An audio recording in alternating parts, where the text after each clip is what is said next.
Bonsoir et bienvenue à chacun ce soir dans cette autre édition de notre émission à questions ouvertes sur la page Facebook de l'Académie des Vainqueurs. Bienvenue à Pulchéry, bonsoir à Fly Miseke, bonsoir à Janine Anita, bonsoir à Winnie depuis Montréal, bonsoir à tous ceux qui nous suivent des différents coins du monde. Et ce soir, nous sommes là pour un autre moment particulier de partage, un autre moment particulier de dévoilement, un autre moment particulier d'explication sur la personne de Christ seul et de son œuvre seulement. Donc nous vous souhaitons la bienvenue, nous prenons quelques minutes comme d'habitude pour partager le lien de cette émission avec le maximum de personnes parmi nos contacts. Partagez le lien pendant quelques minutes, pendant que nous continuons d'écouter cette chanson et que nous prions ensemble. Si vous êtes connectés ce soir, priez déjà pour vous-même, priez par l'Esprit, demandez que le Saint-Esprit vous dispose à recevoir ce qui va être partagé, que le Saint-Esprit remplisse ma bouche des mots exacts, des paroles qu'il faut pour vous communiquer la pensée et la pensée seule de Dieu. Prions aussi pour que tous ceux qui vont recevoir le lien partout où ils sont, qu'ils trouvent des réponses à des questions et que les réponses qu'ils vont trouver à ces questions leur permettent de pouvoir effectivement grandir, croître, expérimenter et manifester de mieux en mieux Christ, sa personne seule et son œuvre seulement. Bienvenue à Julius Akambon, you're welcome my brother, God bless you. Bienvenue à Lydienne depuis Compiègne. Voilà, bienvenue à tous ceux qui nous écoutent ou qui nous suivent au Cameroun aussi. Carole, bienvenue. Bienvenue à chacun. Donc je disais tantôt, prends quelques minutes, prie pour toi. La parole de Dieu est spirituelle, comme la vie est spirituelle. Nous ne pouvons la recevoir effectivement que par l'Esprit. Elle est communiquée dans la puissance du Saint-Esprit et doit être reçue dans la puissance du Saint-Esprit, sinon elle ne vous transforme pas. Pour que la parole de Dieu puisse vous transformer, vous devez pouvoir la recevoir dans la puissance du Saint-Esprit. Je peux ne pas trouver les mots justes, mais le Saint-Esprit peut vous communiquer sa pensée juste au travers des mots qui ne seraient pas tout à fait exacts. Alors c'est pourquoi je vous invite à prier avec moi en ce moment. Prions ensemble et décrétons que nos cœurs sont disposés, nos pensées sont ouvertes à l'Esprit de Dieu. Nous sommes totalement livrés pour que Dieu nous parle, nous instruise. Déclarons que nous avons la capacité de comprendre le mystère de Christ, de comprendre ce qui est expliqué au-delà même de ce que les mots peuvent dire. Merci Père pour ce moment particulier de communion avec mes frères et mes sœurs des quatre coins du monde. Merci Seigneur pour la révélation de Christ. Merci pour le salut que tu nous as donné en lui. Merci pour la vie que nous avons en lui. Merci pour la capacité que nous avons en Jésus-Christ. Merci même pour l'opportunité de nous retrouver en ce moment. Saint-Esprit, nous demandons que tu nous remplisses des révélations et de sagesse dans la connaissance de toi. Car ce soir, c'est de toi que nous parlons. Remplis-nous de la connaissance de toi, remplis-nous de la sagesse, remplis-nous de tout ce qui est nécessaire pour que nous ne puissions rien manquer de la pensée, de la parole de Dieu ce soir. Merci Saint-Esprit de disposer également le cœur de tous ceux qui nous suivent de près ou de loin, de tous ceux qui vont recevoir le lien, de tous ceux qui vont nous suivre même après cette émission. Nous déclarons que leur cœur est disposé, nous déclarons que leurs pensées sont affûtées pour recevoir la révélation de Christ. Nous déclarons que tout raisonnement, toute forteresse qui s'élève contre la connaissance de Christ est renversée par la révélation de la parole. Nous proclamons la Seigneurie de Jésus-Christ pendant ces moments dans l'atmosphère de cette émission au nom puissant de Jésus-Christ. Voilà, continuons de partager le lien avec le maximum de personnes. Bienvenue à Leslie Flora, bienvenue à Vandrick, à Karine aussi, bienvenue à tous. Dans une minute seulement, nous allons commencer à dévoiler le mystère de Christ pour ce soir. Alors, qu'est-ce qu'il faut savoir? Nous avons reçu des questions. C'est notre année à l'Académie des Vainqueurs, dans le ministère Livingstone, c'est notre année d'expansion par l'onction. C'est l'année d'expansion par l'onction et le mois de janvier a été le mois d'ensemencement et de revêtement. Revêtement pour parler du revêtement de la puissance de Dieu sur nos vies ou de la vie remplie du Saint-Esprit. Ensemencement pour parler du résultat de ce revêtement qui est l'audace de déclarer, de parler la parole de Dieu, de proclamer la pensée, la réalité de Dieu dans nos vies. Donc voilà à quoi a été renvoyé le mois de janvier pour nous dans les ministères Livingstone, particulièrement à l'Académie des Vainqueurs.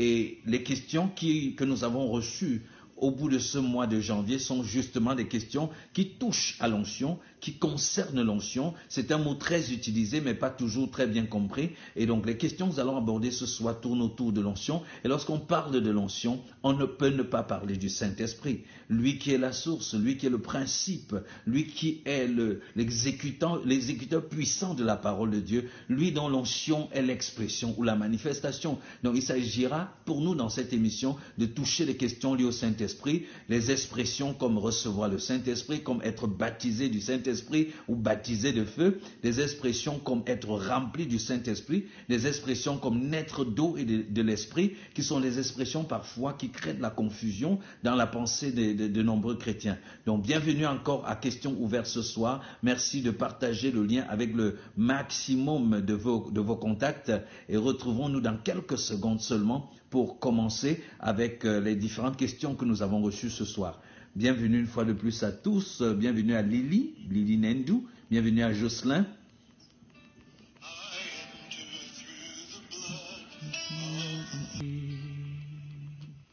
Lord. Bienvenue à Aude, bienvenue à Sandrine aussi et à Boning Alice. Bonsoir et bienvenue. Alors ce soir, nous allons parler, je disais tantôt, de l'onction. Nous allons parler de l'onction. Vous savez, il faudrait des séminaires de plusieurs semaines, peut-être même des mois, pour pouvoir dire tout ce qu'on pourrait avoir dit sur l'onction. Donc l'objectif de cette émission ne sera pas de pouvoir vous dire tout ce qu'il y a à dire sur l'onction, mais de vous proposer une manière de comprendre l'onction qui va faciliter justement votre interaction avec le Saint-Esprit et vous aider à collaborer pour que l'onction de Dieu dans votre vie puisse fonctionner et produire pour vous et pour les autres ce que Dieu a prévu.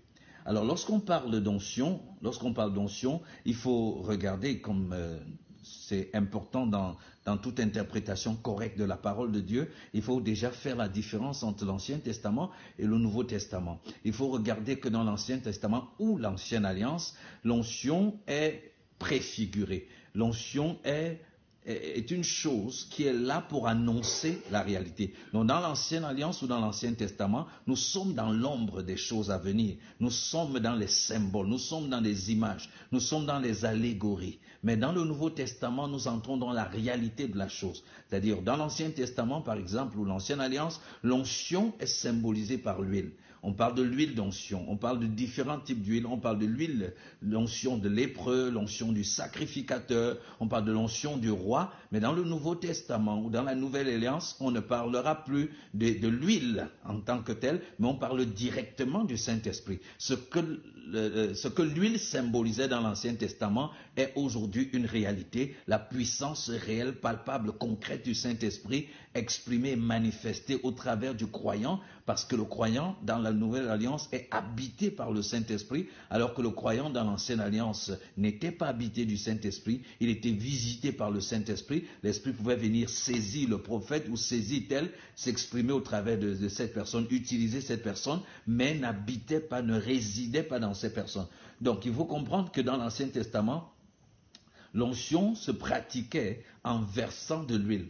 L'onction vient d'oindre, c'est-à-dire mettre de l'huile, enrober d'huile. Donc l'onction se pratiquait dans l'Ancien Testament en versant de l'huile sur la tête d'une personne ou sur un objet que l'on voulait consacrer à Dieu. Ouais, c'est la signification de l'onction. Oindre ou revêtir d'huile dans le but de séparer la chose, de mettre la chose ou la personne à part pour le service du Seigneur. Donc pour consacrer par exemple certains ustensiles du temple, on devait oindre. Et cette onction symbolisait que non seulement cet ustensile est mis à part, mais c'est mis à part pour le service saint.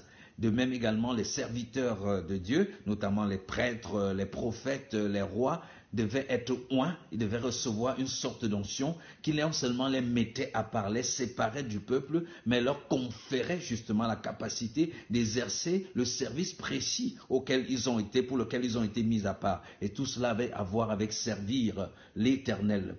Et il faut comprendre aussi que Dieu avait donné des instructions précises. Dans l'Ancienne Alliance, Dieu a donné des instructions précises concernant les huiles qu'il fallait utiliser. Ça veut dire que l'onction, par exemple, du lépreux, cette onction qui était utilisée sur le lépreux n'avait pas la même composition, cette huile n'avait pas la même composition que l'huile qui était utilisée pour oindre le sacrificateur.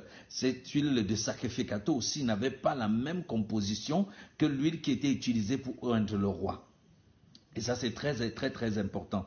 Et ici, je voudrais, dans un but de compréhension, parler des 3 grands types d'onction qui existaient justement dans l'Ancienne Alliance. Et nous allons voir à quoi correspondent justement ces 3 grands types d'onction dans la Nouvelle Alliance. Donc, dans l'Ancienne Alliance, nous pouvons voir...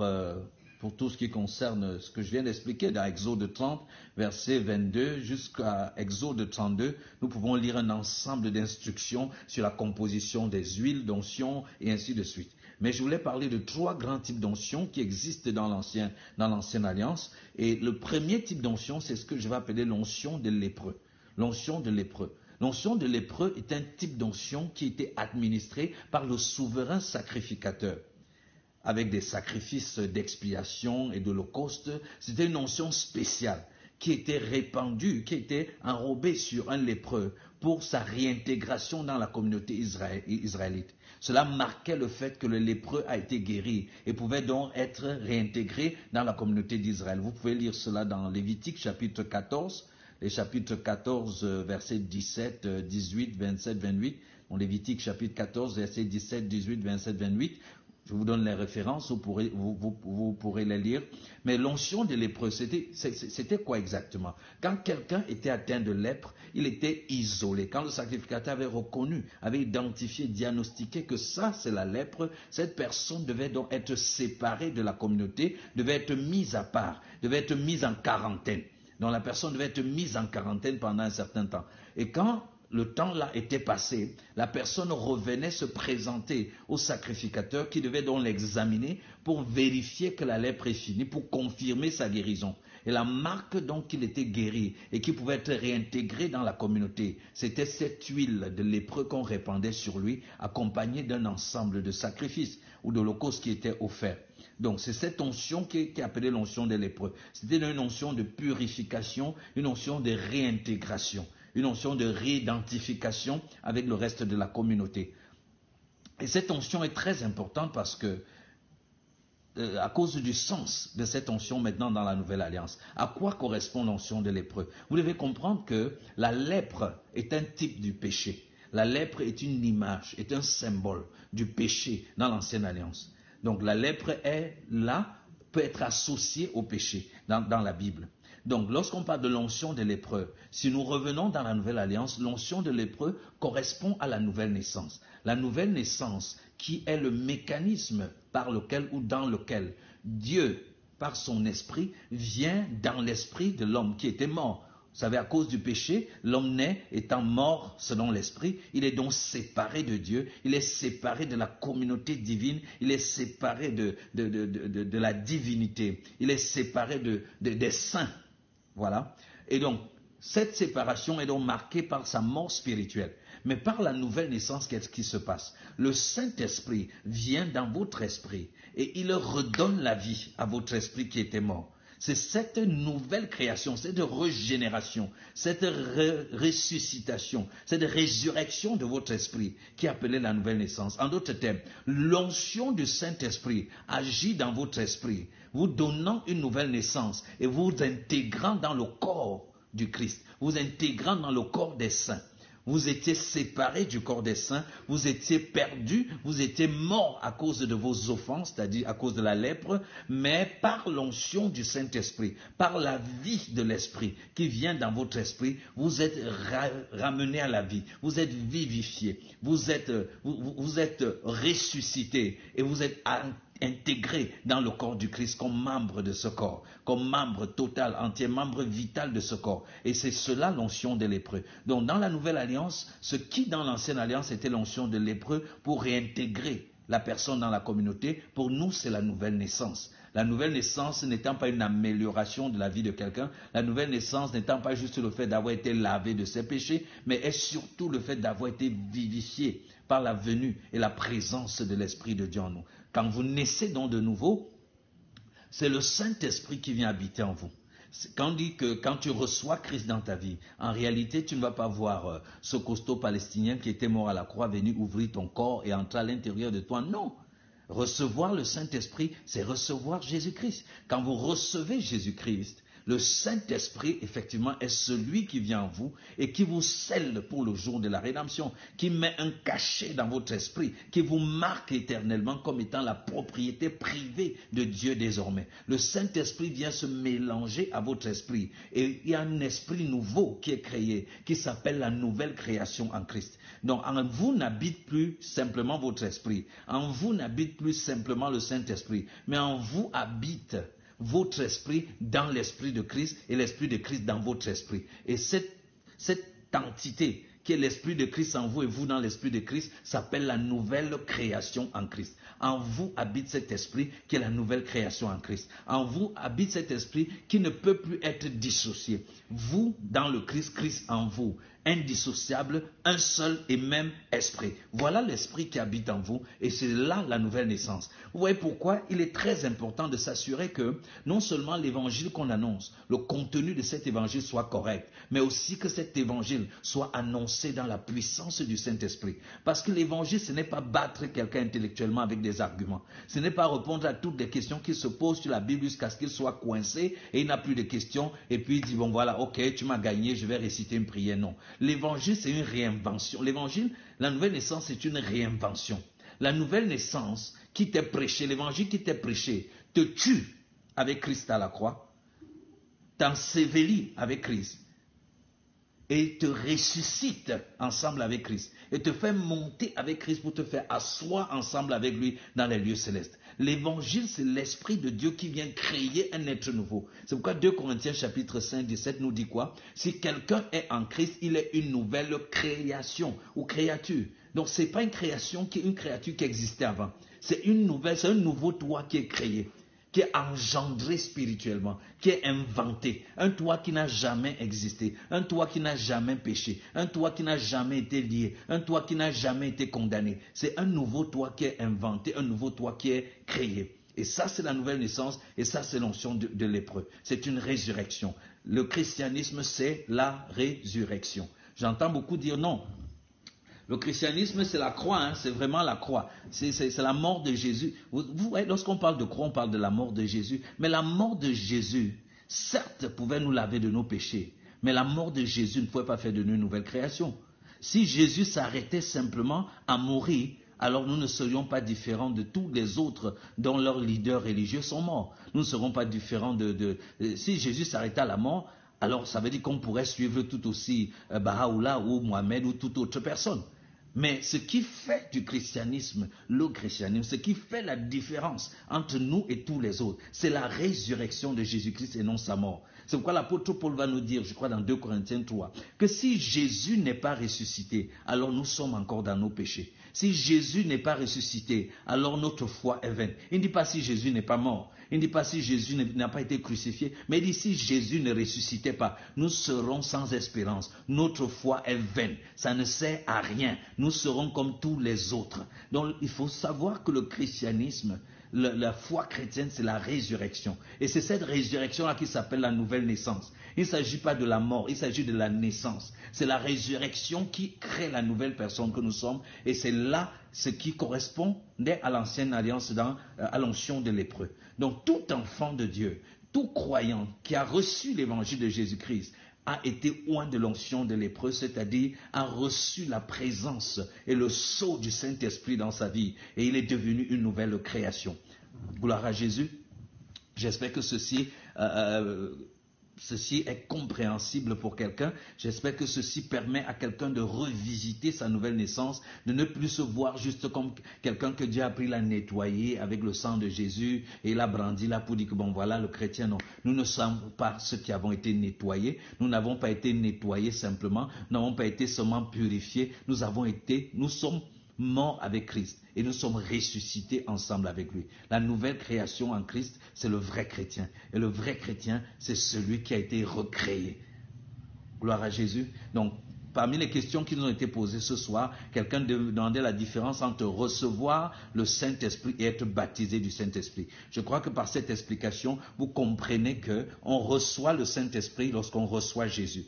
Lorsque vous recevez Jésus, vous recevez le Saint-Esprit. Et pour davantage étayer cela, j'aimerais lire avec nous ce qui est écrit ici dans Jean chapitre 14. Lorsque Jésus parle de la promesse de la venue du Saint-Esprit, qu'est-ce qu'il va dire? Dans Jean chapitre, Jean chapitre 14, voilà, je lis à partir du verset, je vais lire à partir du verset, verset 17. À partir du verset 17, ok, je vais lire à partir du verset 15. À partir du verset 15, voici ce qui est écrit. Si vous m'aimez, gardez mes commandements, et moi je prierai le Père, et il vous donnera un autre consolateur, afin qu'il demeure éternellement avec vous.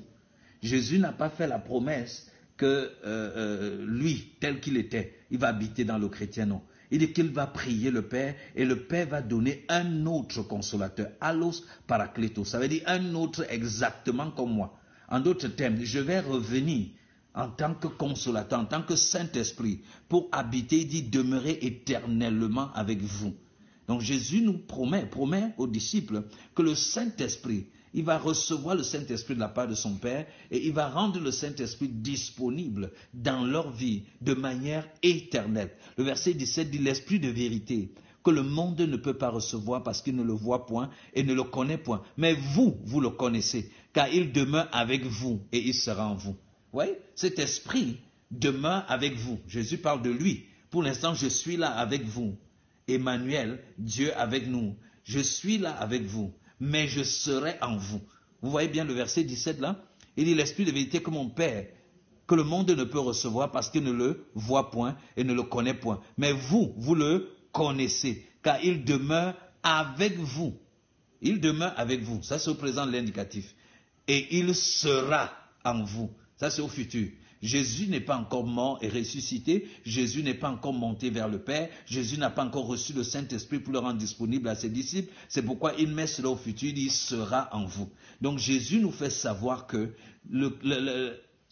la nouvelle vie chrétienne qu'on va vivre, la foi qu'il est venu annoncer, la foi qui va se vivre après sa résurrection, c'est-à-dire la vraie foi de l'évangile, se vivra par la présence du Saint-Esprit qui va demeurer éternellement dans la vie de ceux qui ont cru. Donc quand tu reçois Jésus-Christ dans ta vie, c'est-à-dire tu reçois l'évangile, c'est-à-dire tu t'identifies par la foi à la crucifixion, à la mort, à l'ensevelissement, à la résurrection, à l'ascension et à l'assise de Jésus-Christ dans les cieux, parce que c'est ça l'évangile. Quand tu t'identifies par la foi à cet évangile, alors le Saint-Esprit prend place dans ton esprit. Le Saint-Esprit prend place dans ton esprit et il demeure éternellement. Vous voyez, s'il était possible de perdre son salut, Jésus n'oserait pas nous dire que le Saint-Esprit va demeurer éternellement. Donc le Saint-Esprit, Jésus l'a annoncé, va demeurer éternellement dans l'esprit du croyant. Et nous disons, c'est ça la nouvelle naissance, c'est ça l'onction de lépreux. Alors ça, c'était la toute première onction. Cette onction, nous avons dit, nous purifie et nous ressuscite et nous intègre dans le corps des saints dans le monde. La deuxième onction dont parle l'Ancienne Alliance, c'est ce qu'on appelait l'onction de sacrificateur. L'onction de sacrificateur. C'était une huile qui avait également une composition particulière et qui ne pouvait servir à aucun autre usage, que l'usage de d'oindre le sacrificateur et de le mettre à part. Nous pouvons lire sur cette onction dans Exode chapitre 30, versets 22 à 25. Exode chapitre 30, versets 22 à 25. Et cette huile était répandue sur la tête du sacrificateur. Et on faisait aussi l'aspersion sur ses vêtements.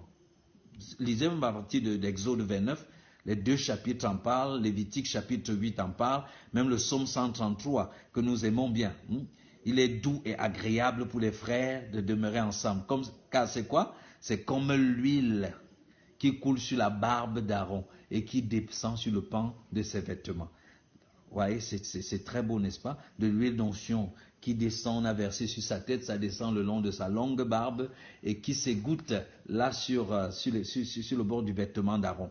Donc c'était une huile spéciale avec une composition spéciale qui servait justement à oindre le sacrificateur pour le mettre à part, pour qu'il fasse le service saint dans le temple, dans le saint, le lieu saint et le lieu très saint. Donc d'autres appellent ça l'onction de sainteté. L'onction de sainteté. Une onction qui te sépare pour te mettre à part pour faire le service saint dans le temple.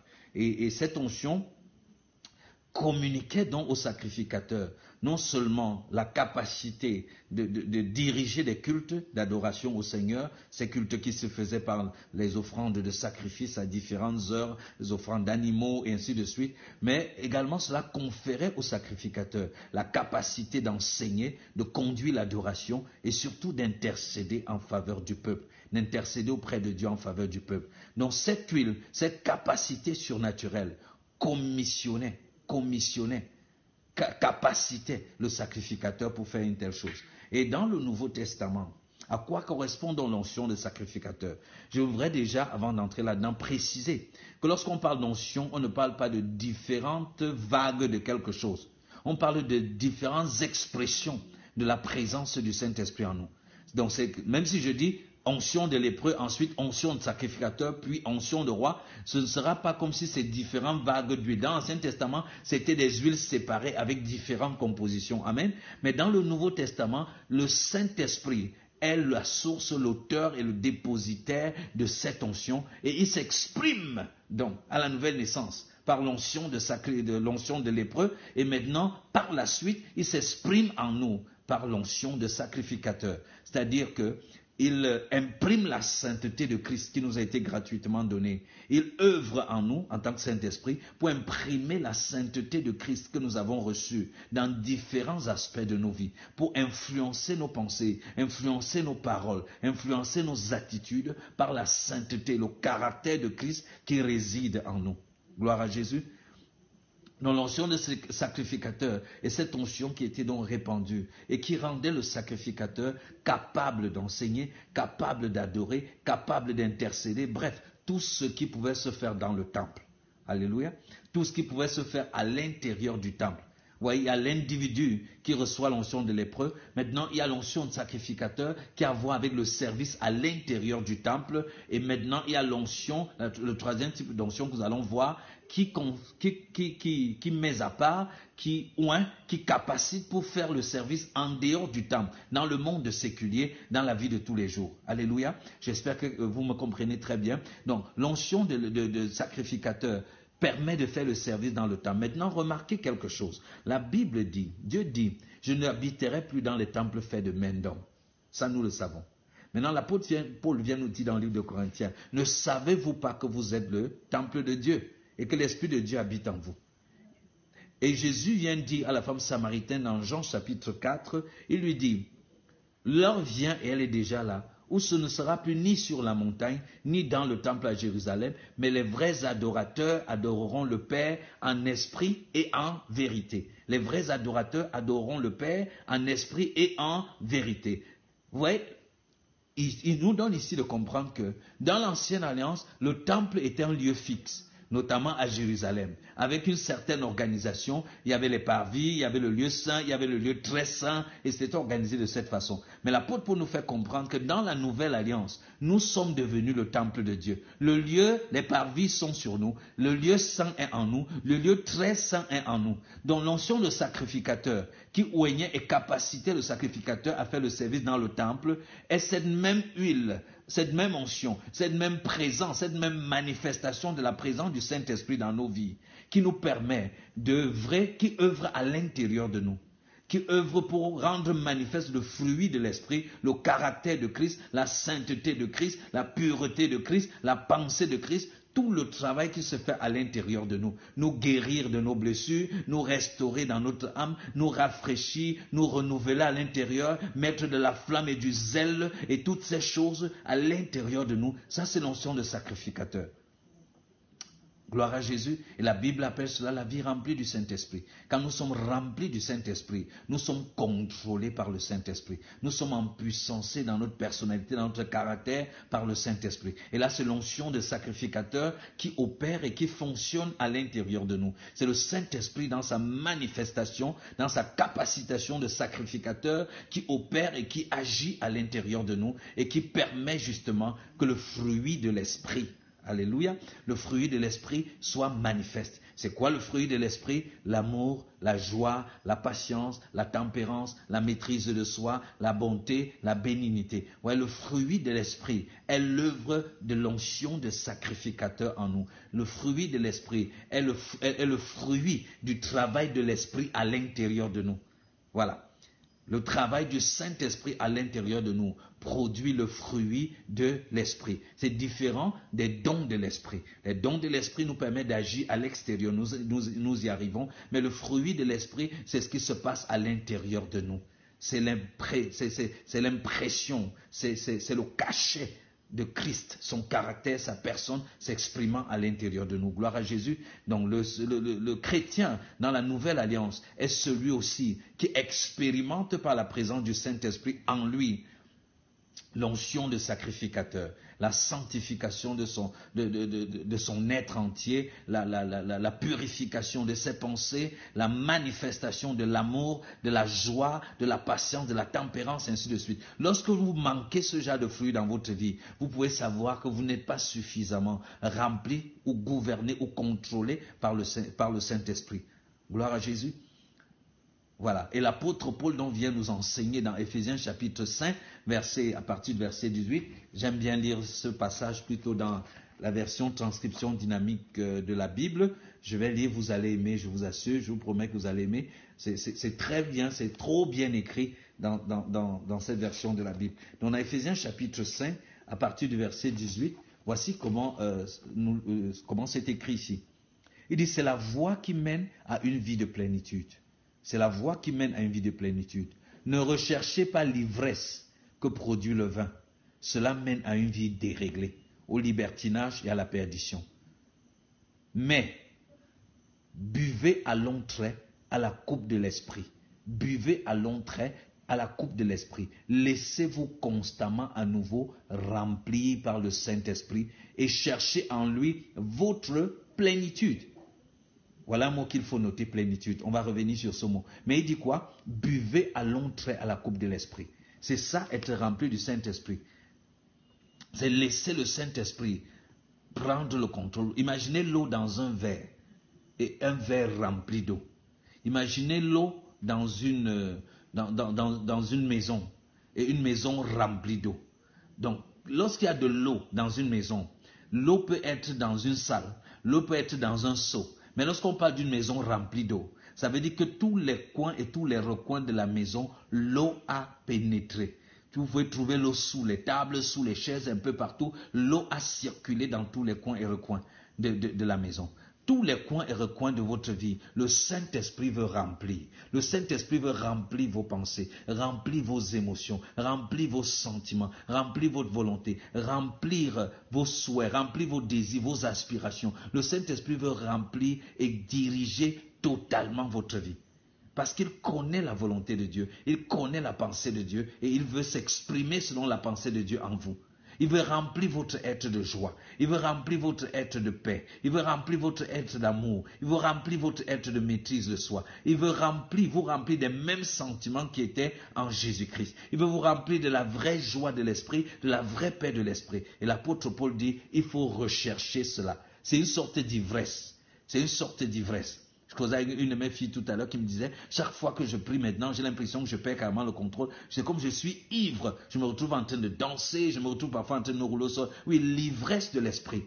Oui, le jour de la Pentecôte, quand le Saint-Esprit a rempli les apôtres qui étaient là, les gens ont cru qu'ils avaient bu et qu'ils étaient ivres. Certains ont dit que, mais ces gens-là, ils ont bu. Et les autres ont dit que non, mais nous ne sommes que tôt le matin. C'est encore le matin. Ils ne peuvent pas avoir bu autant. Ça veut dire que l'ivresse de l'esprit peut parfois ressembler à l'ivresse de l'alcool. C'est pourquoi dans ce passage d'Éphésiens 5, verset 10, à partir du verset 10, l'apôtre Paul compare. Il dit, ne vous enivrez pas de vin. Ne recherchez pas l'ivresse que produit le vin, mais cherchez l'ivresse que produit l'esprit. Donc Dieu veut que nous soyons ivres de l'esprit. Et celui qui est ivre de vin est contrôlé par le vin. Celui qui est ivre de vin, bien qu'il ne soit pas fort, il regarde quelqu'un qui est 10 fois plus fort que lui et lui dit, je vais te casser la gueule. Il regarde la maison, il dit qu'il va porter la maison, se mettre là-bas. Qu'est-ce qui se passe? Le vin est moqueur. Le vin lui donne l'impression qu'il est plus fort que ce qu'il est. Le vin lui donne l'impression qu'il peut faire ce qu'il ne peut pas faire. Mais le vin de l'esprit, le vin de l'esprit, le vin du Saint-Esprit bien-aimé n'est pas trompeur. Le vin du Saint-Esprit, quand il vous rend ivre, il ne vous donne pas l'impression que vous pouvez transporter une maison. Il vous dit que vous pouvez tout par Christ qui vous fortifie. Le vin du Saint-Esprit ne vous donne pas l'impression que vous êtes plus fort alors que vous ne l'êtes pas. Le vin du Saint-Esprit vous dit que celui qui est en vous est plus fort et plus grand que celui qui est dans le monde. Et cela est vrai. Vous voyez, c'est pourquoi l'apôtre Paul fait la comparaison ici. Il dit, ne vous enivrez pas, ne recherchez pas l'ivresse que donne le vin. Il dit que ça, c'est la débauche. Ça entraîne au déréglage, ça entraîne au libertinage. Vous perdez, vous confondez votre identité. Vous ressemblez à n'importe qui, n'importe quoi, n'importe comment. Il dit, recherchez plutôt l'ivresse que donne l'esprit. Buvez à long trait, buvez à long trait, buvez à long trait. Alléluia, pour être gouverné et contrôlé par l'esprit. Et ce qui est bien dans cette version, c'est que cette version se termine en disant comment. Il dit, buvez à long trait à la coupe de l'esprit. Laissez-vous constamment à nouveau remplir par le Saint-Esprit. Et cherchez en lui votre plénitude. Donc ne buvez pas, ne soyez pas seulement remplis. Cherchez la plénitude. C'est-à-dire, soyez remplis jusqu'à ce que vous soyez plein et vous débordez. Il faut rechercher à être plein de l'esprit et déborder même de l'esprit. Gloire à Jésus. Et il dit, comment faire ça? Comment boire à long trait à la coupe de l'esprit? Verset 19, il dit, que votre joie déborde dans vos entretiens fraternels. Mettez de la joie dans vos entretiens avec les frères. Qu'elle s'exprime par le chant des psaumes, d'hymnes et des cantiques inspirés. Comment donc être continuellement en train de boire à long trait de la coupe de l'esprit? Il dit, en exprimant votre joie spirituelle par des chants, des psaumes, des hymnes et des cantiques, quoi? Inspirés. Des hymnes, des psaumes, des cantiques, quoi? Inspirés. Inspirés veut dire qui sortent de l'esprit, qui sont l'expression de l'esprit. Donc il ne s'agit pas nécessairement des chants, quand vous êtes assis, on a fait auteur-compositeur, on a composé un chant, mais il s'agit de ce genre de chant qui jaillit dans ton esprit. Parfois, tu es juste en train de faire la cuisine, de laver les assiettes ou de conduire et tu médites sur la personne de Christ, tu médites sur les bontés de Dieu au lieu de laisser tes pensées se balader, s'énerver contre le Cameroun ou contre qui que ce soit, mais tu laisses ton esprit méditer sur Christ parce qu'il est tout en tout. Il est ta plénitude. Tu as tout pleinement en lui. Donc tout ce que tu attends, tout ce que tu espères, tout ce que tu souhaites, tout ce pourquoi tu pries se trouve en Christ. Donc si tu gardes tes pensées en Christ, tu médites sur Christ, sur l'œuvre de Christ, sur la personne de Christ, et tu laisses donc maintenant ta méditation qui se passe à l'intérieur de toi sur Christ, cette méditation maintenant jaillit sous forme de chant. Quand tu penses à ce qu'il a fait à la croix, quand tu penses à son œuvre extraordinaire envers toi, tu as envie simplement de... Gloire à Jésus. Alors, j'espère que vous arrivez quand même à me voir. Nous venons d'avoir ici une coupure d'électricité. Nous venons d'avoir une coupure d'électricité. Est-ce que vous me voyez? Est-ce que vous pouvez confirmer que vous arrivez à me voir? Oh, merci Jésus.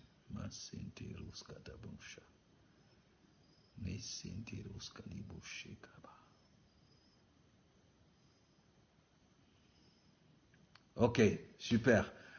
Winnie depuis au Canada dit qu'elle me voit. Merci Lopez également. D'accord, nous avons coupure d'électricité de ce côté, mais Dieu merci pour toutes sortes de sagesse et d'intelligence. Amen. Donc j'étais en train de nous expliquer comment être rempli du Saint-Esprit. Et je disais, laissez vos pensées constamment être en train de méditer sur ce que Christ a fait, sur l'œuvre de Christ, sur ce qu'il a accompli pour vous à la croix. Laissez vos pensées constamment en train de méditer sur les choses que la Bible dit même qu'il a faites. Pensez à votre salut. Pensez à sa venue sur la terre. Pensez à sa mort, sa crucifixion par amour pour vous. Pensez à son ensevelissement. Pensez au fait qu'il n'a pas honte de vous appeler son frère, de vous appeler sa sœur. Pensez au fait que vous êtes ressuscités ensemble avec lui, que vous êtes assis ensemble avec lui dans les lieux célestes, au-dessus de toute domination, au-dessus de toute autorité, au-dessus de tout nom. Pensez au fait qu'auparavant vous étiez esclaves des esprits de vos villages, de la tradition, des sorciers, des marabouts et de toutes sortes de choses, que même maintenant, la Bible dit autrefois, vous n'aviez même pas droit de citer en Israël. Vous étiez pécheurs parmi les peuples du monde. Vous n'aviez pas accès à la bénédiction. Vous n'avez pas accès à la grâce ou à la faveur de Dieu. La Bible dit mais maintenant, il vous a réconcilié ensemble avec lui. Il vous a béni de toutes sortes de bénédictions spirituelles dans les lieux célestes. Amen. Il vous a donné une identité. Il vous a donné une position. Il vous a donné une autorité. Il a fait de vous des maîtres sur les circonstances et les situations de la vie. Quand vous conduisez votre voiture, quand vous lavez les assiettes, quand vous faites la lessive, ne laissez pas vos pensées divaguer. Ne soyez pas en train de réfléchir sur ce que tel m'a fait. Normalement, si mon oncle n'avait pas fait ceci, normalement, si mon patron, mon enseignant a fait cela, vous gaspillez votre pensée. La Bible dit, garde ton cœur plus que toute chose, parce que c'est de lui que viennent les sources de la vie. Amen. Alors, choisis ce sur quoi tes pensées vont méditer. La Bible dit que tout ce qui est pur, que tout ce qui est honorable, que tout ce qui est digne d'approbation soit l'objet de tes pensées. Si tu choisis de faire de tout ce qui est pur, de tout ce qui est honorable, de tout ce qui est saint, de tout ce qui est digne d'approbation, l'objet de tes pensées, tu vas te sentir rempli du Saint-Esprit. Tu vas sentir des chants monter dans ton cœur. Tu vas sentir des cantiques monter. Et sa Bible appelle ça des cantiques inspirés. Et il ne s'arrête pas là. Il dit qu'elle s'exprime par le chant des psaumes, d'hymnes et de cantiques inspirés. Oui, les psaumes. L'Éternel est mon berger, je ne manquerai de rien. Pendant que vous méditez sur Christ, son œuvre et tout le reste, vous sentez juste ce chant monter dans votre cœur. L'Éternel est mon berger, je ne manquerai de rien. Il me fait reposer dans de verts pâturages. Et puis, ça monte là. Vous finissez de chanter, à peine vous finissez, l'autre chaîne s'enchaîne. L'Éternel est mon berger, je ne manquerai de rien. Et puis c'est un autre chant qui monte. Je veux t'adorer. Oui, t'adorer. Et ma raison de vie, c'est de t'adorer. Après les chants commencent à se bousculer. Libéré, oui, je suis libéré. Pam. Les péchés sont pardonnés. Vous chantez, ça monte et ça monte. Les problèmes qui vous entourent ou que vous vivez ou qui sont là semblent disparaître parce qu'en réalité, en Christ, tout cela disparaît. Et la réalité de Christ, pendant que vous êtes ainsi rempli du Saint-Esprit, pendant que ces chants se lèvent de votre cœur, il continue en disant, de tout votre être, non, ne chantez pas dans votre cœur. Vous n'avez pas la voix chanter et dire, c'est bien, vous pouvez commencer par là. Mais il dit, de tout votre être, l'être c'est l'esprit, l'âme et le corps. L'esprit, chantez en esprit. Mais il dit votre être, votre âme aussi, mettez-y de la volonté, mettez-y vos pensées, mettez-y vos émotions, prenez ce chant connu, mettez-y les paroles qui correspondent à votre réalité. Yeah. Si vous prenez un chant qui dit par exemple, quel chant? Il est merveilleux. Tes œuvres sont merveilleuses, tout ce que tu fais, Seigneur, est merveilleux. Là, vous chantez le chant. Maintenant, mettez-y vos pensées. Quand je pense que ce matin tu m'as béni, tout ce que tu fais, Seigneur, est merveilleux. Lorsque je me souviens, tout ce que tu fais pour moi, tout ce que tu fais, Seigneur, est merveilleux. Oui, tu m'as permis d'obtenir ma naturalisation. Tout ce que tu fais, Seigneur, est merveilleux. Seigneur, tu as permis que mon nom soit sur la liste.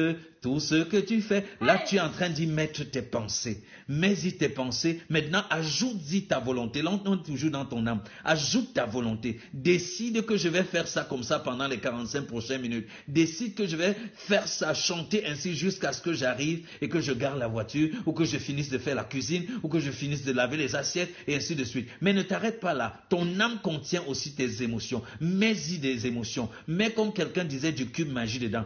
Tu es merveilleux, oh, tes œuvres sont... Comme Marie s'entend dit là, mets-y tes émotions. Mets-toi à fond. N'attends pas sentir avant de faire. Fais et tu vas sentir. Amen. C'est ça la parole de Dieu. Nous sommes dirigés par la parole. Nous sommes dirigés par ce qui est écrit et non par ce que nous sentons. Vous voyez comment être rempli du Saint-Esprit? C'est comme ça que tu entretiens la flamme de l'Esprit. Tu n'écoutes pas tes émotions. Parfois on se réveille le matin. Faites l'expérience. Vous allez vous sentir que dès que vous levez le matin, la tendance c'est d'écouter d'abord votre corps. Comment il me sent ce matin? Ah, je me sens fatigué.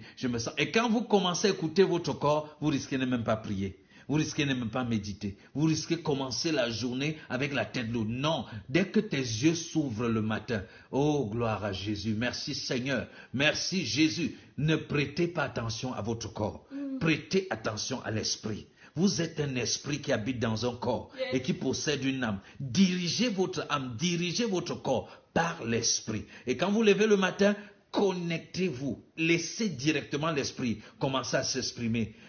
Par votre bouche. Dites, voici le jour que le Seigneur a créé pour que je me réjouisse et que je sois heureux dedans. Ne dis pas comment il me sent aujourd'hui.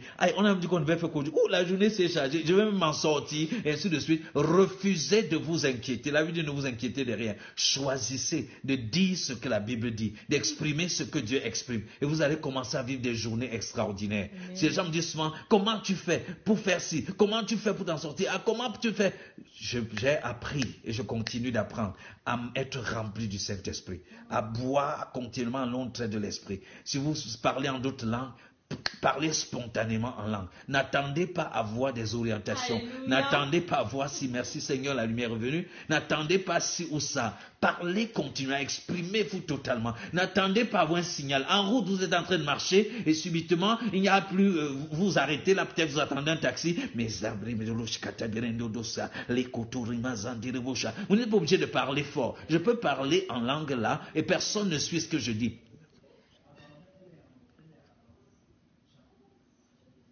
Oui, je suis en train de parler en d'autres langues. Parce que la Bible dit, si tu parles en d'autres langues et que les autres doivent écouter, il faut qu'il y ait un interprète pour pouvoir leur permettre de savoir ce que tu dis. Maintenant, s'il n'y a pas d'interprète, la Bible ne dit pas ne parle pas en langue. La Bible dit, sois silencieux. Parle silencieusement. Le mot qui est là-bas, c'est silencieux. Gloire à Jésus. Voilà comment être rempli du Saint-Esprit. Il dit de tout votre cœur, de tout votre être, faites quoi? Chantez et jouez pour Dieu.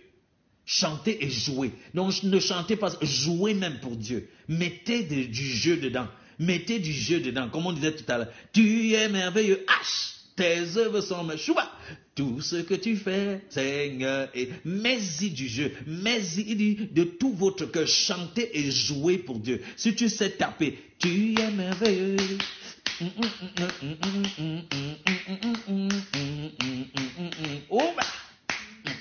Chouba. Mets-y de la joie, mets-y du jeu, enjoy l'œuvre de Christ pour toi, enjoy la grâce de Dieu dans ta vie, enjoy l'œuvre accomplie à la croix. Et il ne s'arrête pas là. Non, il dit de tout votre cœur, chantez et jouez pour Dieu. Et que du secret de votre cœur, c'est-à-dire dans les profondeurs des profondeurs de ton cœur, qu'une musique se lève sans cesse vers lui. Une musique.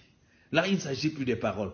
Tu as déjà chanté, le goût t'a emporté, l'esprit a pénétré dans les profondeurs de ton cœur.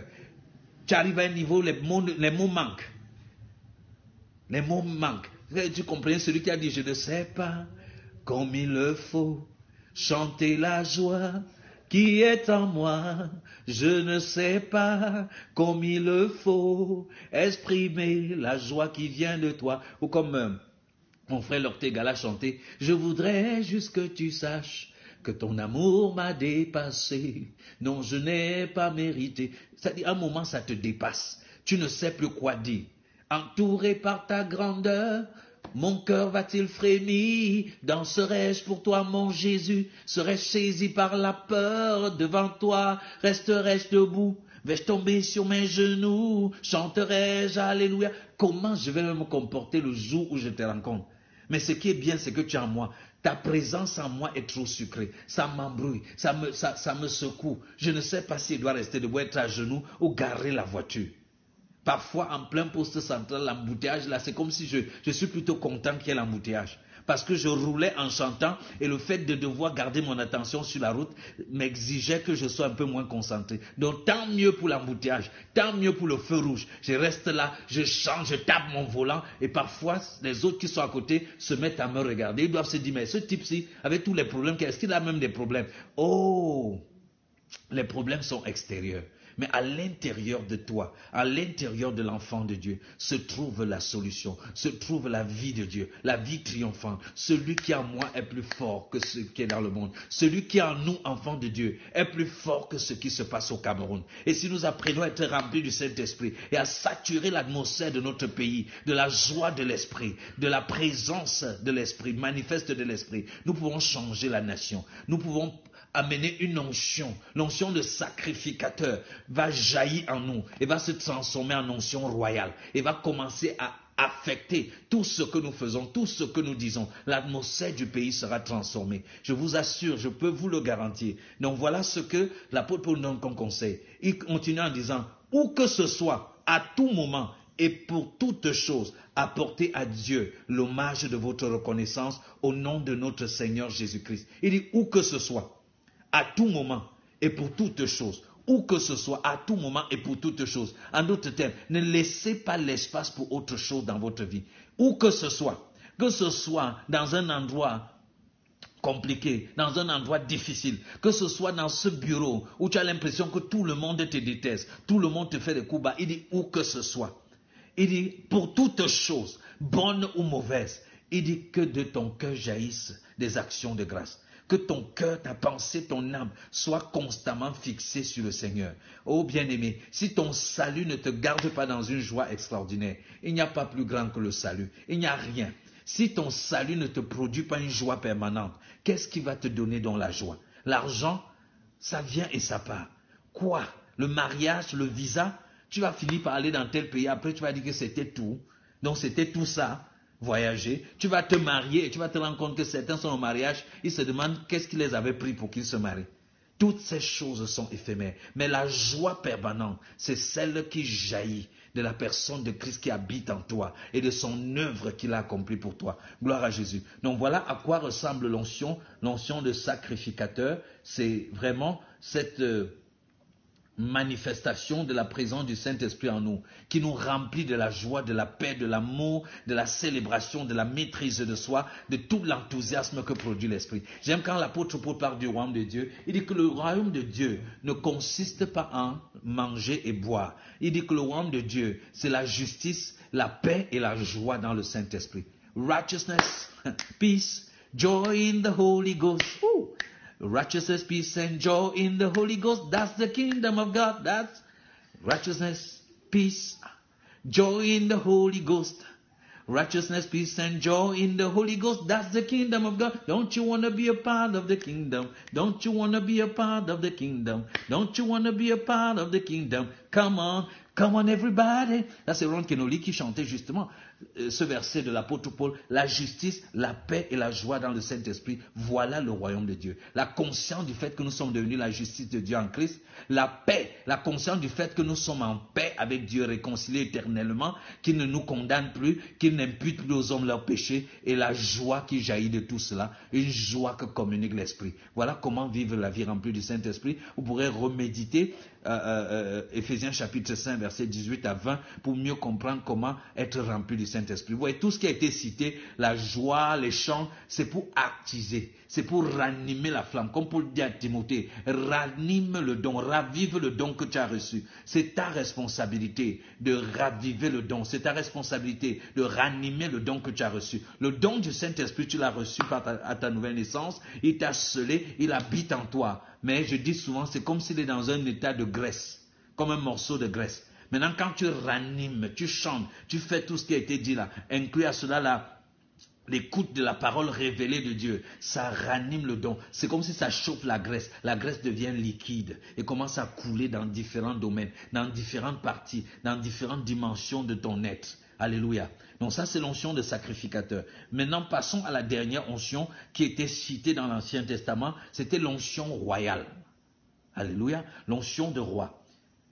Il n'y a pas d'indication précise dans la Bible sur la constitution de cette onction royale. Mais le sacrificateur ou le prophète devait oindre le roi. Donc quand quelqu'un était donc désigné roi par choix de l'Éternel, le sacrificateur ou le prophète prenait une corne d'huile avec une huile donc constitution onction royale. Il prenait cette huile-là et il devait oindre dans le roi. Vous pouvez lire ça dans 1 Samuel chapitre 10, 1 Samuel chapitre 10 et 1 Roi 1. Dans tous ces chapitres-là, 1 Roi 1, 2 Roi 9, il y a des descriptions des scènes où on a oint le roi avec la corne d'huile. Vous voyez, ça c'était maintenant l'onction royale. Troisième type d'onction. C'était une onction pour l'autorité qui se mettait à part. Toute onction est là pour nous mettre à part. L'onction de lépreux met à part pour réintégrer dans le corps de Christ. L'onction de sacrificateur met à part pour le service à l'intérieur du temple. Mais l'onction de roi met à part pour le service à l'extérieur du temple, le service dans la société, le service dans le monde. Le service, c'est une onction d'autorité, c'est une onction pour régner, pour gouverner, pour dominer. C'est l'onction pour gouverner, pour exercer la domination dans le monde qui nous entoure. C'est l'onction qui va permettre à l'enseignant chrétien d'exercer, de gouverner, de régner dans le domaine éducatif et de télécharger le système éducatif du ciel pour l'implémenter dans le système éducatif camerounais. C'est cette onction qui permettra aux sous-préfets, aux préfets, aux ministres, au président de la République de pouvoir exercer son leadership sur la nation en harmonie avec la pensée de Dieu concernant cette nation. Voilà, c'était une huile spéciale dont on oignait donc justement celui qui était désigné à une position d'autorité pour que la présence et la puissance de Dieu soient sur lui et la capacité de Dieu lui permette d'exercer l'autorité. Vous voyez, quand on va oindre Saül, il va se mettre à gagner des guerres. Quand on va oindre David, il va aller tuer Goliath, il va commencer à faire des exploits, des choses extraordinaires à cause de l'onction royale qui est sur sa vie, à cause de l'onction d'autorité, l'onction de gouverner qui est sur sa vie. Et à quoi correspond donc l'onction de roi dans la Nouvelle Alliance, dans le Nouveau Testament, comme nous l'avons dit. Dans le Nouveau Testament, ce ne sont pas des onction définies. C'est le Saint-Esprit qui en nous se manifeste donc d'une façon ou d'une autre. Donc l'onction royale dans le Nouveau Testament correspond à la manifestation du Saint-Esprit au travers des dons du Saint-Esprit.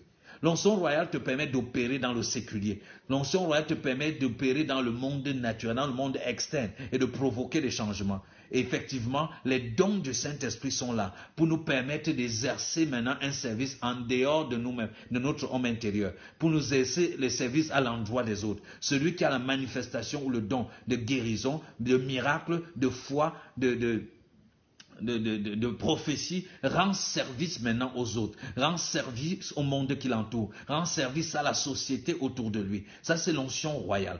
C'est par l'onction royale qu'on a le don de diriger, le don de miséricorde, d'exercer la miséricorde. Les dons qui sont cités dans Romains 12, que j'appelle souvent les dons du Père, le don de diriger, de présider une séance, et ainsi de suite. Tout cela sont des manifestations de l'onction royale. C'est-à-dire c'est le Saint-Esprit qui se manifeste dans sa dimension onction royale. Et ça, c'est très, très, très, très important. Donc, vous voyez ces trois types d'onction.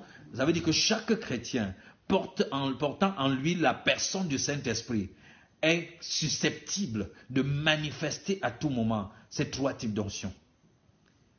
Nous manifestons l'onction de lépreux quand nous évangélisons et nous invitons les gens à recevoir Christ et ils reçoivent l'évangile de Jésus-Christ et ils sont eux aussi séparés par l'onction de lépreux du milieu des pécheurs et ils sont introduits par l'onction de lépreux, c'est-à-dire le sceau du Saint-Esprit au milieu de l'Église. Là, nous exerçons, nous utilisons, nous faisons fonctionner notre onction de lépreux. Notre onction de sacrificateur, nous l'avons dit, œuvre en nous et nous fait croître de plus en plus dans la manifestation du fruit de l'Esprit dans notre vie. Et bien évidemment, l'onction royale nous permet d'opérer des miracles, d'opérer des choses extraordinaires, de manifester les différents dons de l'Esprit. Dans Actes chapitre 1, verset 8, Jésus dit, il est écrit, vous recevrez une puissance, le Saint-Esprit survenant sur vous. Là, ce n'est pas en vous, mais survenant sur vous. Donc, il y a une puissance, un revêtement que vous allez expérimenter à cause du fait que vous avez été rempli du Saint-Esprit jusqu'à atteindre la plénitude, jusqu'à ce que ça a débordé. Donc, ce ne sont pas des onction qui viennent d'en haut ou de gauche ou de droite, non. C'est le Saint-Esprit en toi. Le Saint-Esprit en toi, au travers de cet exercice que nous avons vu dans Éphésiens 5, qui te remplit, qui te remplit, qui te remplit. Et quand il te remplit, là tu expérimentes l'onction de sacrificateur. La présence et le caractère de Christ contrôlent de plus en plus tout ce qui te concerne.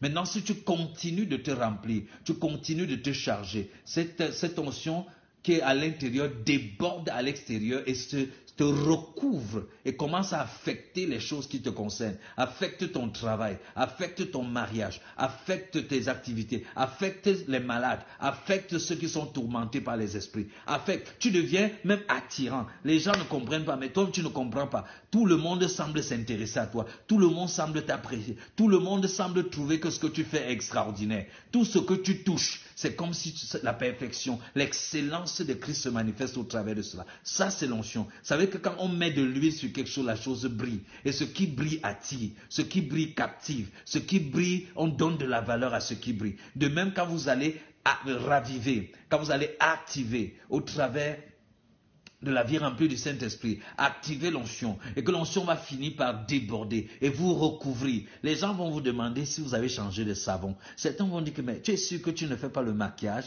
D'autres vont se poser des questions parce qu'il y a un éclat qui jaillit sur vous. Il y a un éclat qui jaillit dans tout ce que vous faites. Vous mettez parfois les mêmes habits que vous portiez avant. Les gens commencent à demander que mais ton habit, si tu as acheté ça quand, tu as acheté ça combien? Alors que c'est un habit que vous portez depuis 7 ans, mais sans onction, sans manifestation, sans déploiement de l'onction. Je peux vous dire, l'onction va embellir votre vie. L'onction va embellir tout ce qui vous concerne. L'onction va améliorer tout ce qui vous concerne. L'onction va rendre glorieux tout ce qui vous concerne. L'apôtre Jean va jusqu'à dire, vous n'avez même pas besoin que quelqu'un vous enseigne. Parce que l'onction qui demeure en vous est capable de vous enseigner toutes choses. L'onction est d'éternel nécessaire. C'est pourquoi tu as besoin de tous ces exercices que j'appelle les disciplines spirituelles. La méditation de la parole de Dieu, l'étude de la parole de Dieu, l'écoute des enseignements révélés. Mais également, tout ce que nous avons lu ici, chanter des cantiques, saturer de joie, garder tes pensées sur la personne de Christ et son œuvre pour permettre à l'onction, la présence du Saint-Esprit et ses manifestations de faire comme il veut au travers de ta vie. Et tu t'assures, ta vie sera toujours meilleure quand c'est le Saint-Esprit qui agit. Gloire à Jésus. Donc voilà, vous savez maintenant quels sont ces 3 types d'onction et comment ces onction s'expriment au travers de nous. Donc l'onction de l'épreuve, c'est le Saint-Esprit en nous. L'onction de sacrificateur, c'est le Saint-Esprit qui nous remplit. Et l'onction de roi, c'est le Saint-Esprit sur nous, avec le dunamis, la puissance pour opérer des miracles, pour changer le monde autour de nous, pour exercer le gouvernement, pour exercer l'autorité, pour diriger, pour être gouverneur, pour être colonel, pour être tout ceci. Si tous ceux qui dirigeaient comprenaient ce principe, ils rechercheraient cette onction. Et cette onction leur communiquerait la capacité, la sagesse, le pouvoir, l'autorité effective qui vient de Dieu pour implémenter la pensée et les desseins de Dieu sur la terre. Or, nous savons que la pensée et les desseins de Dieu sont les pensées de bonheur pour donner à chacun un avenir et une vie en abondance. Gloire à Jésus. Alors, je vous ai dit que nous allions, en terminant ce soir, nous pouvons aborder quelques concept confus. J'ai déjà parlé de recevoir le Saint-Esprit. Nous recevons le Saint-Esprit quand nous recevons Jésus. Maintenant, il y a l'expression être baptisé du Saint-Esprit. Être baptisé du Saint-Esprit, parce que parfois on enseigne aux chrétiens que après qu'ils aient reçu Jésus-Christ, ils doivent maintenant faire une deuxième expérience qui s'appelle le baptême dans le Saint-Esprit. Oui, c'est une expression vraiment courante, mais ce soir, permettez-moi de vous dire qu'il y a une petite erreur de compréhension dans la manière dont ce concept est présenté. Nous lisons dans Matthieu chapitre 3, verset 11, là il est écrit « Moi je vous baptise d'eau pour vous amener à la repentance, mais celui qui vient après moi est plus puissant que moi et je ne suis pas digne de porter ses souliers. Lui, il vous baptisera du Saint-Esprit et de feu. » Donc quand on lit ceci, certains concluent qu'il y a un baptême qui s'appelle le baptême du Saint-Esprit. Effectivement, il y en a eu un. Mais il dit qu'il vous baptisera du Saint-Esprit et de feu. Donc certains disent qu'il y a le baptême du Saint-Esprit, maintenant le baptême du feu. Et certains disent que le baptême du Saint-Esprit, c'est effectivement le baptême du Saint-Esprit. Et maintenant le baptême de feu, c'est le jugement. Quelqu'un m'a même dit l'autre jour qu'on lui aurait dit que le baptême du feu, c'est sur la base du baptême du feu qu'on doit envoyer le feu sur nos ennemis. Parce que le Seigneur dit qu'il va baptiser de feu. Et tu te demandes par quelle alchimie d'interprétation on quitte d'un verset aussi clair pour aller se retrouver dans ce genre de démarche. Si ce n'est simplement parce qu'on a déjà quelque chose dans sa tête qu'on va imposer à la Bible. Ici, il dit qu'il vous baptisera du Saint-Esprit et de feu. Et quand nous regardons l'expression baptisé du Saint-Esprit et de feu, nous pouvons lire le même passage dans Marc chapitre 1 au verset 8. C'est-à-dire que dans les évangiles synoptiques, ce même passage réapparaît dans Marc chapitre 1 et au verset 8. Marc chapitre 1, voilà, j'y suis. Le verset 8, qu'est-ce qu'il dit? Moi je vous baptise d'eau. Lui, il vous baptisera du Saint-Esprit. Vous remarquez que l'expression « et de feu » n'apparaît pas ici. Il vous baptisera du Saint-Esprit. Mais ici, on ne lit pas « et de feu ». Si nous regardons dans Luc chapitre 3, verset 16, là, il va dire également « il vous baptisera du Saint-Esprit et de feu ». Mais si nous regardons dans Jean chapitre 1, verset 26, où ce même passage est cité, on dit simplement que celui qui vient est plus grand que moi. On ne précise même pas qu'il nous baptisera du Saint-Esprit ou alors qu'il nous baptisera de feu. Donc le fait que tantôt on peut lire il nous baptisera du Saint-Esprit et de feu et tantôt on peut lire il nous baptisera du Saint-Esprit. Ça veut simplement dire que l'expression baptisé du Saint-Esprit et de feu égale à l'expression baptisé du Saint-Esprit. Donc il faut aller chercher pourquoi est-ce qu'on dit et de feu alors qu'on parle simplement du baptême du Saint-Esprit. Et ce que je veux montrer ici, c'est quelque chose de capital. Vous savez, en français, le et est une conjonction de coordination qui introduit l'addition, n'est-ce pas? Quand on dit que Paul et Jean, ça veut dire qu'il y a deux personnes, il y a Paul et puis il y a Jean. Donc c'est une conjonction de coordination qui introduit l'addition. Mais en grec, puisque vous savez que le Nouveau Testament a été écrit en grec, l'expression « et » qui est utilisée ici vous baptisera du Saint-Esprit et de feu. L'expression « et » qui est « kai » en grec a souvent deux sens. Ça peut vouloir dire effectivement conjonction de coordination, introduisant effectivement l'addition, mais en grec, kai peut aussi vouloir dire conjonction de coordination, introduisant ce que j'appelle la description. C'est-à-dire une sorte de conjonction de description ou d'explication. Donc, au lieu d'introduire l'addition comme en français, ça peut aussi introduire une description ou une explication. Et c'est notamment le cas du passage que nous venons de lire dans le livre de Matthieu chapitre 3 verset 11. Lorsqu'il dit « il vous baptisera de Saint-Esprit et de feu ». On peut lire cela en tenant compte de « et ». Kai comme étant une conjonction de coordination qui introduit l'explication ou qui introduit la description.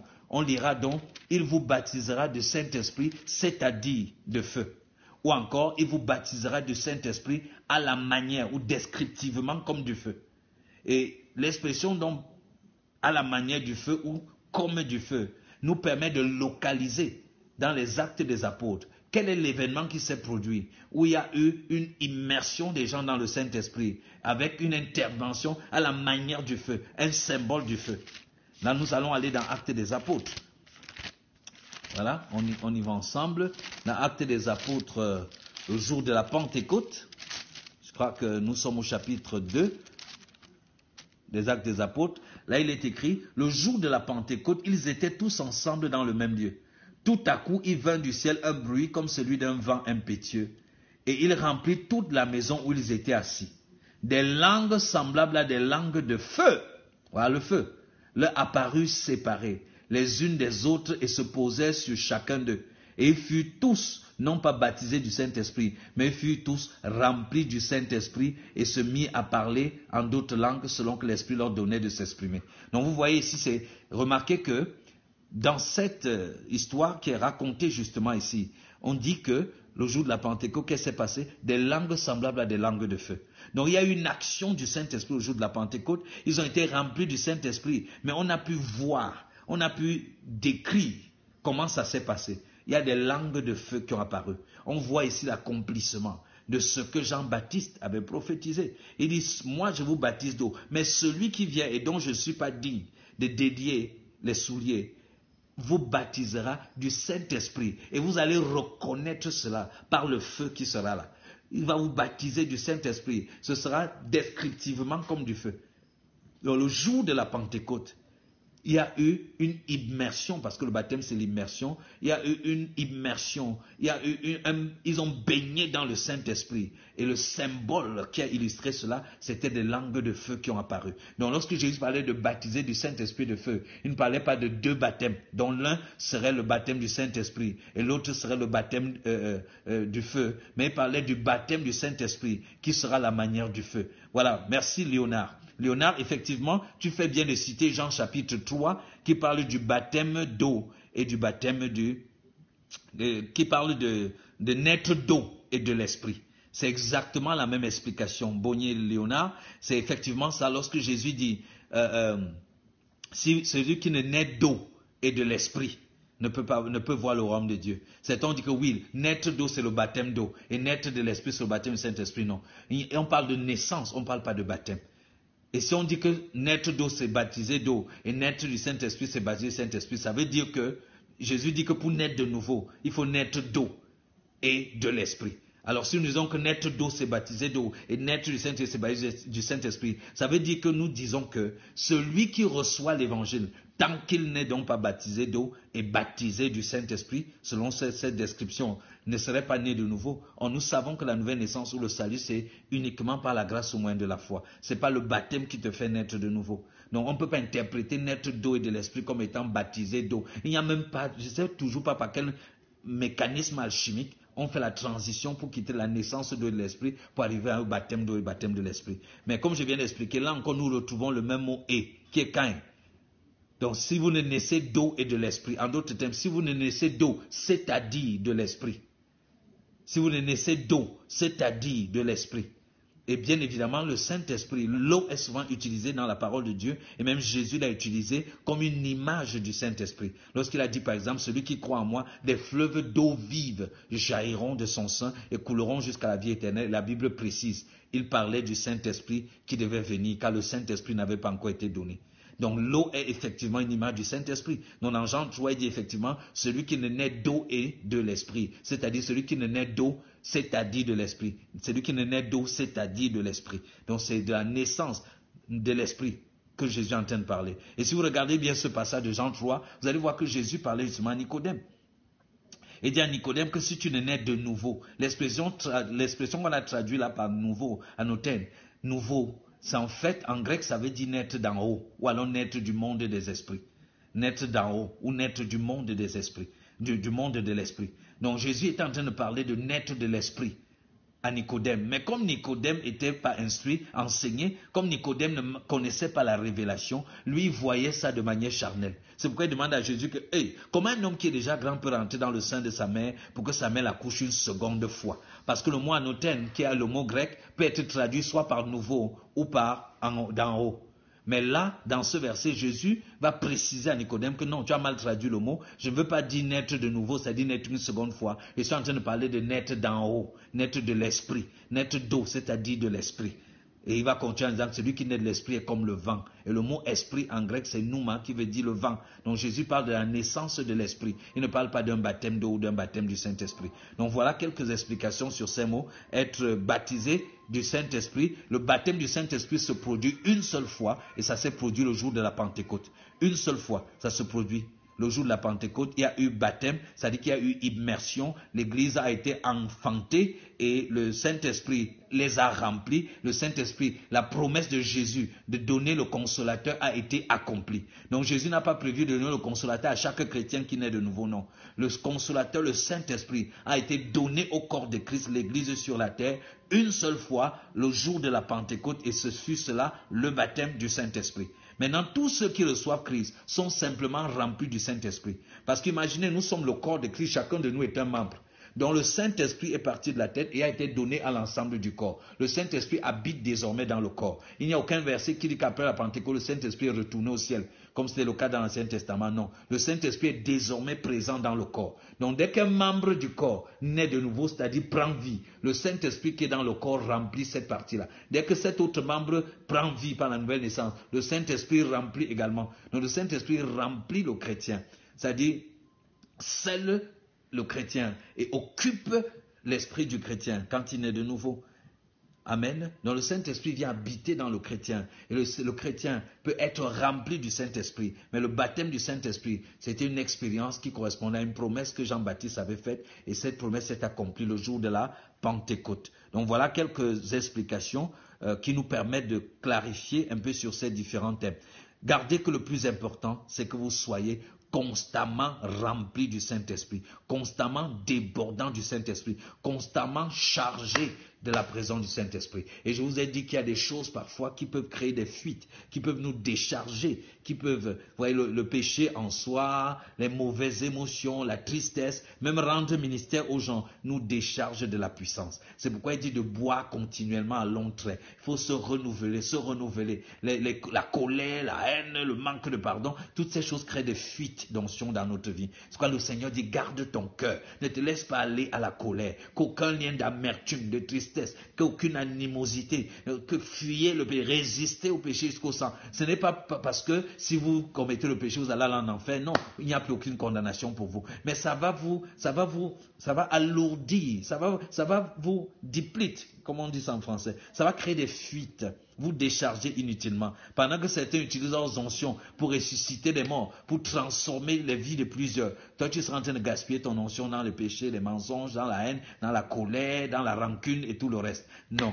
Évite ces choses. Livre-toi davantage à l'esprit. Sature ton esprit de la louange, de l'adoration, des chants inspirés, comme nous l'avons expliqué aujourd'hui. Et sois toujours rempli, revêtu de cette onction. Comme ça, du tic au tac, chaque situation qui se présente, tu seras une expression parfaite, une expression totale et correcte du Christ pour guérir les malades, pour conduire ceux qui ne connaissent pas le Seigneur au Seigneur, pour ressusciter les morts, pour faire des choses extraordinaires à la gloire de Dieu. Voilà pour ce soir. Pour les différentes questions qui étaient posées, j'ai préféré faire donc cet exposé qui permettra à tous ceux qui ont posé des questions de pouvoir retrouver les réponses à leurs différentes questions.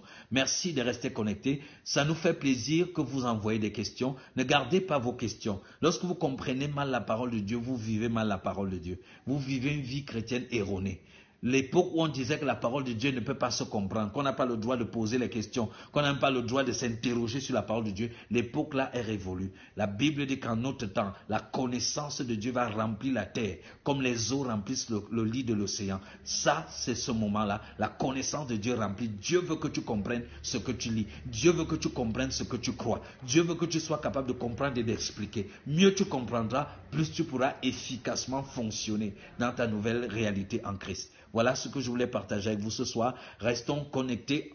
Continuons de suivre tout ce qui est diffusé sur cette page. Nous annonçons le module 0, de Douala, qui aura donc lieu, je crois, à la fin de ce mois. Restez connectés sur la page. Le flyer sera là bientôt. Et bien sûr aussi, je peux déjà vous souffler quelque chose, que le module 0 se prépare du côté de Montréal, au Canada, pour le mois de juin. Donc, préparez-vous déjà par rapport à cela. Je vous dis ça juste à vous, d'accord? Le module 0 au mois de juin du côté de Montréal au Canada.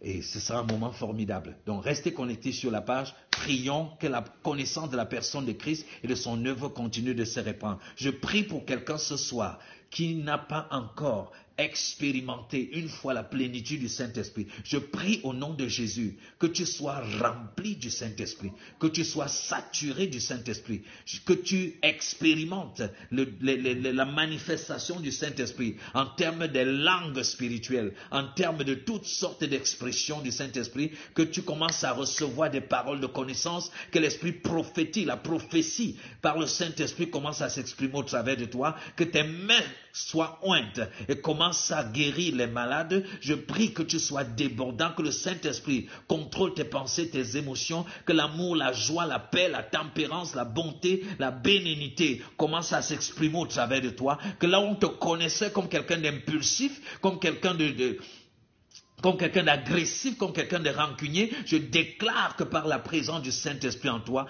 ta douceur est désormais connue de tous, ton amour est connu de tous, les gens expérimentent la joie au travers de toi, la paix au travers de toi, tu es un instrument pour faire connaître Jésus autour de toi. Je déclare que ta femme va témoigner, que tu es transformé à cause de la parole de Dieu, que ton mari va témoigner, que tu es transformé, tu es devenu une meilleure épouse à cause de la parole de Dieu, que tes parents vont témoigner, que ton patron va va témoigner, que tes employés vont témoigner à cause de la présence et de l'expression du Saint-Esprit. Je déclare que ces 3 onction soit réveillé en toi et prenne le contrôle de toutes les dimensions de ta vie au nom puissant de Jésus. Que tu sois un témoignage vivant, que tu sois un reflet palpable, une lettre écrite de Jésus-Christ dans ton environnement de tous les jours. Sois rempli du Saint-Esprit, sois rempli du Saint-Esprit. Oh, gloire à Jésus. Merci Seigneur. Merci à chacun d'entre vous. Merci de continuer de partager la vidéo. Le maximum de personnes doivent suivre ces explications pour que la foi chrétienne ne soit plus un mystère, mais soit une réalité palpable dans laquelle nous vivons, marchons tous les jours. Nous devons guérir encore plus de malades. Nous devons ressusciter encore plus de morts. Nous devons transmettre l'évangile de Christ dans sa clarté, dans son excellence, dans sa puissance, afin que cet évangile qui est une puissance puisse effectivement amener à la vie un grand nombre de personnes. Nous n'allons pas dehors juste pour battre les gens avec des arguments humains. C'est pas de la philosophie humaine, c'est une démonstration d'esprit et de puissance. L'onction de Dieu réside en nous par le Saint-Esprit pour que notre évangile ne soit pas des paroles en l'air. Je prie au nom de Jésus que tu ne vives plus une vie chrétienne banale. Je prie au nom de Jésus que tu opères dans le surnaturel et dans le miraculeux. Je prie que ta vie soit une succession de miracles. Je prie que ton témoignage produise le surnaturel au nom puissant de Jésus. Je prie que ta famille soit touchée, que ton mariage soit touché, que ta marche chrétienne soit touchée, que ta vie professionnelle, ta vie sentimentale, tous les aspects de ta vie. Je prie que ta vie de prière expérimente une nouvelle flamme. Je prie que ta vie d'évangélisation expérimente une nouvelle flamme, une nouvelle forme d'audace au nom puissant de Jésus-Christ. Je prie que même tes finances, tout ce qui te concerne, expérimente l'huile, expérimente l'onction, expérimente l'embellissement de l'onction de Dieu. Que la gloire de Dieu recouvre et embellisse tout ce qui te concerne au nom puissant de Jésus-Christ. Gloire à Jésus. Amen. Amen, amen, amen. Allez, bonne soirée à chacun d'entre nous, bonne journée pour ceux qui sont dans certains coins du monde. Je vous aime au nom de Jésus-Christ. À très bientôt dans le cadre de notre émission à questions ouvertes sur la page Facebook d'Acadev. Laissez vos questions, laissez-nous encore et encore plus de questions. Laissez-nous plus de questions. Vous n'aurez aucune excuse si vous avez cette émission et vous gardez vos questions au quartier ou à la maison où vous tâtonnez. N'importe quelle question concernant la parole de Dieu, concernant la vie chrétienne, posez ces questions et nous allons, avec la grâce de Dieu, apporter des réponses afin que vous soyez affermis dans votre foi. Au nom puissant de Jésus-Christ. Amen.